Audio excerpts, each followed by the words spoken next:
Ada peribahasa bilang bahwa Anda tidak punya kesempatan kedua untuk membuat kesan pertama. Seringkali kesan pertama datang dari kata-kata. Inilah topik pembahasan kami hari ini.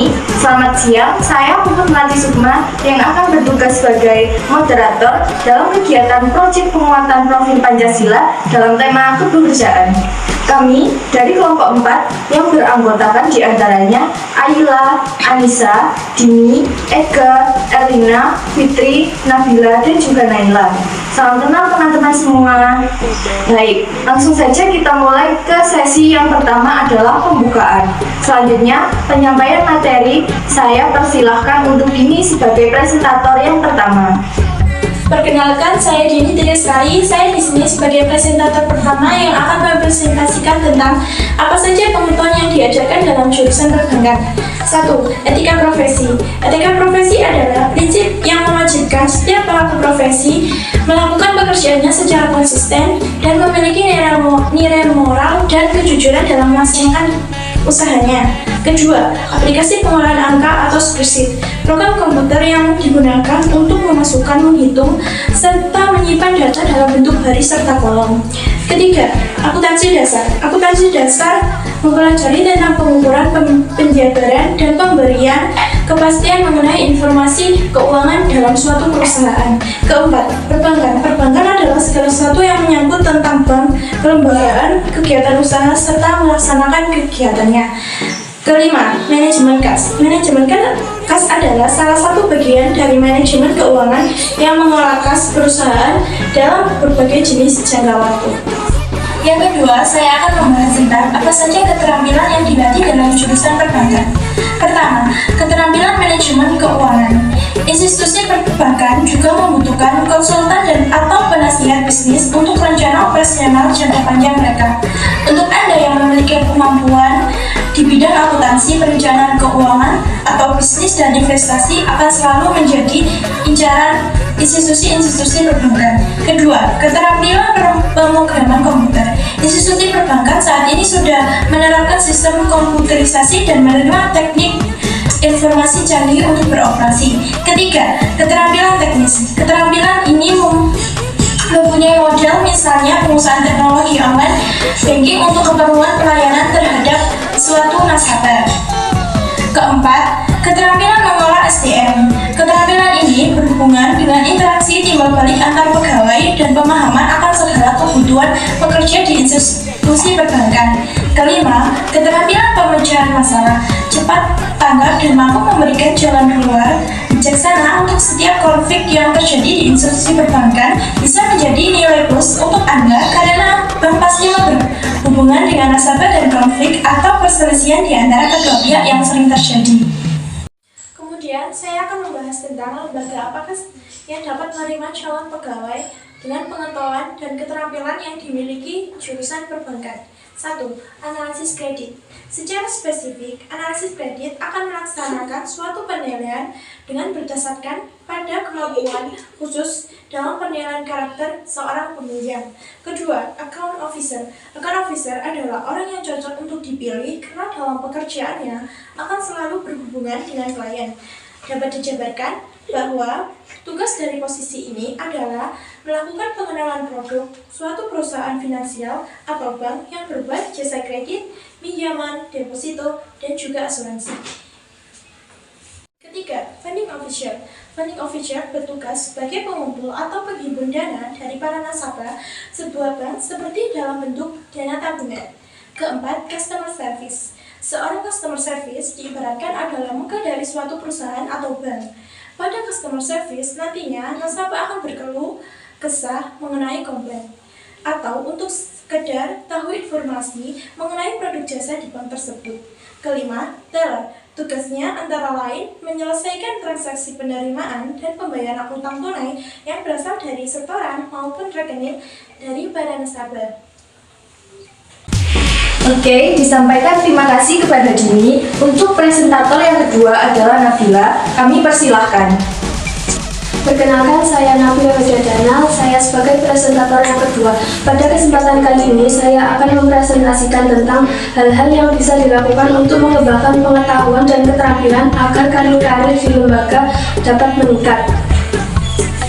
Industri perbankan akan terus berkembang. Hal ini dikarenakan industri perbankan merupakan sektor utama yang memberikan jasa pengelolaan keuangan bagi para nasabah yang memiliki afiliasi di berbagai sektor bisnis Indonesia, mulai dari jasa penukaran uang, pembukaan rekening tabungan, jasa transfer dan wesel, hingga usaha penjualan investasi keuangan seperti obligasi dan dana investasi.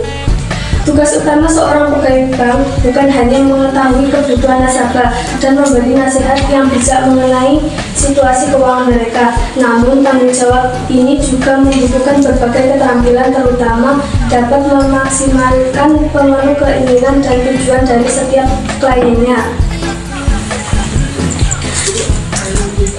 Yang pertama, berlatih menjadi pendengar yang proaktif. Keterampilan ini untuk menempatkan diri sebagai pendengar yang baik sangat penting untuk dimiliki oleh pekerja di bidang manapun, terutama untuk profesi pegawai bank yang harus berhadapan langsung dengan nasabahnya. Yang kedua, meningkatkan kecerdasan emosional. Dalam industri perbankan, nilai utama yang paling ditonjolkan adalah kemampuan pegawainya dalam memberikan pengalaman jasa pelayanan yang efisien dan membangun tabungan baik.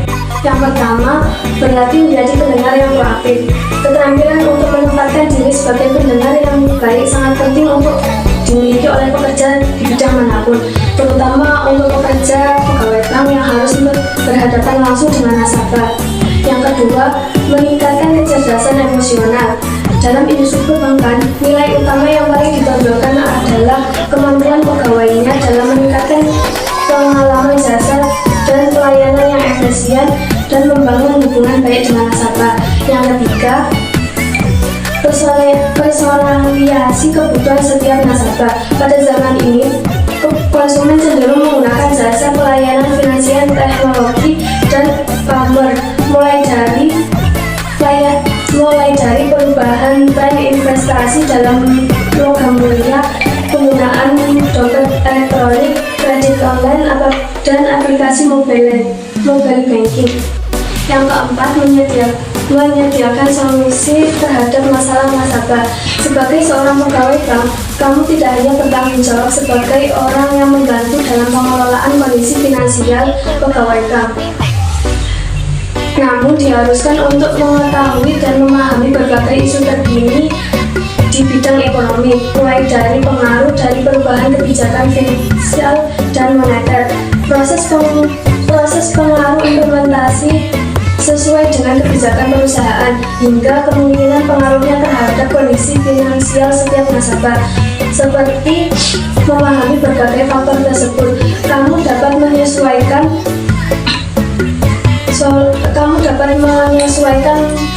prioritas kebutuhan nasabah dengan memberikan layanan yang dimiliki oleh perusahaan. Dengan ini, kamu dapat memantaskan interaksi nasabah sesuai dengan produk dan layanan yang mereka butuhkan.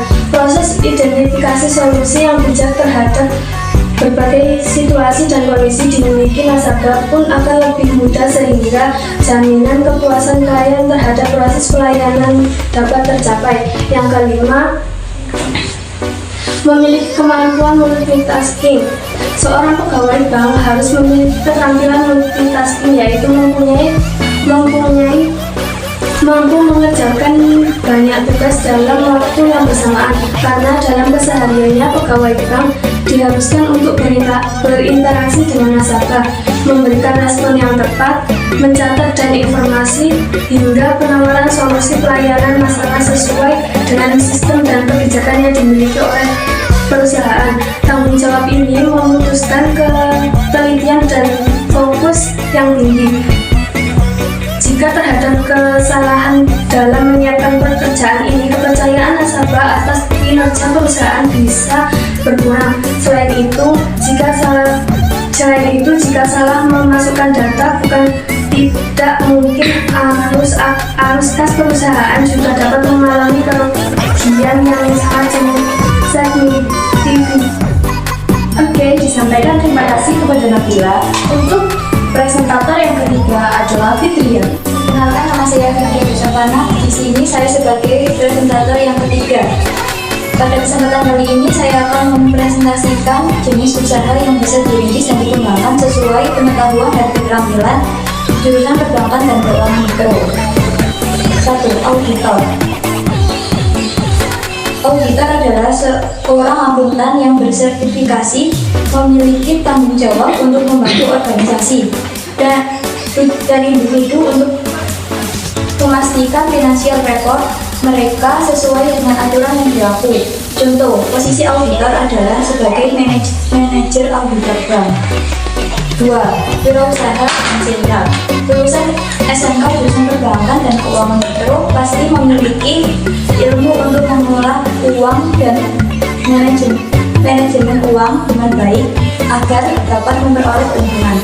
Maka dari itu, berwirausaha juga bisa menjadi alternatif bagi yang tidak ingin bekerja di perusahaan. 3. Perbankan syariah. Jangan mengira bahwa perbankan hanya melulu pada bank konvensional.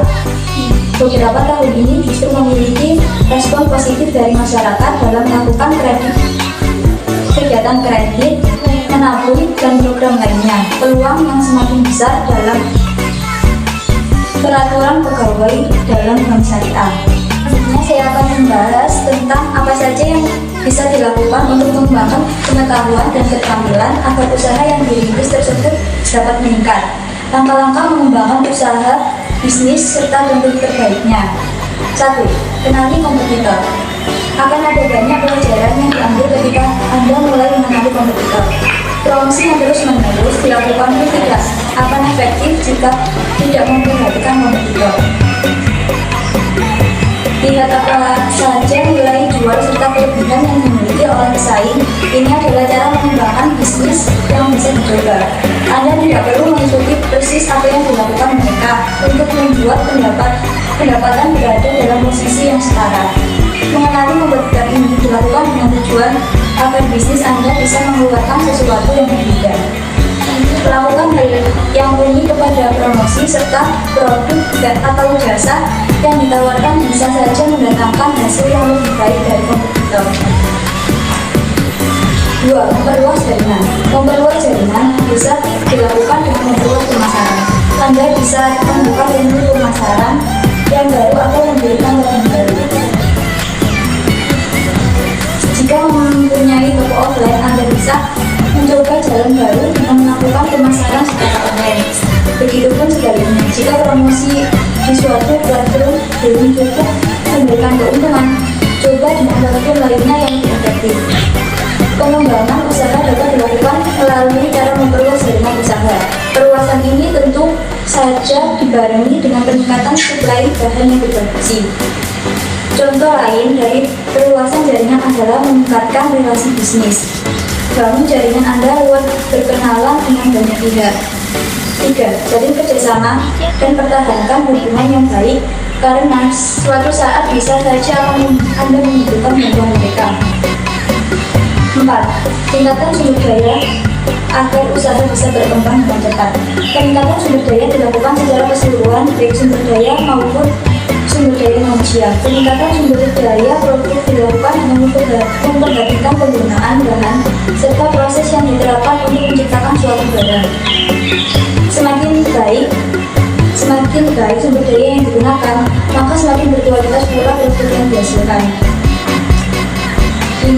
Investasi. Apabila berhemat saja tidak cukup, maka Anda perlu mencari cara mengembangkan usaha agar keuntungan Anda hasilkan bisa terus berputar. Salah satu cara yang bisa ditempuh adalah dengan berinvestasi. Ini telah banyak media investasi, baik untuk yang bermodal besar ataupun kecil. Bisa dengan investasi saham, reksadana, properti, emas, dan deposito jangka panjang, dan berbagai jenis investasi lainnya. Namun sebelumnya pastikan untuk mengecek secara lengkap informasi mengenai investasi yang akan Anda jalankan. Contoh, seminar perbankan yang dilakukan di fakultas selama 2 pekan dengan biaya Rp255.000. Seminar perbankan syariah yang dilakukan IAI PPL selama 6 pekan dengan biaya Rp560.000. Seminar perbankan nasional di Semarang ataupun lewat online selama 4 jam dengan Dari presentasi tadi dapat disimpulkan pentingnya bagi kita untuk mengetahui lebih dalam tentang tema kita, yaitu kepekerjaan. Dan tentu kita semua berharap agar dapat membangun impian demi masa depan melalui tema kepekerjaan. Terima kasih atas atensinya teman-teman.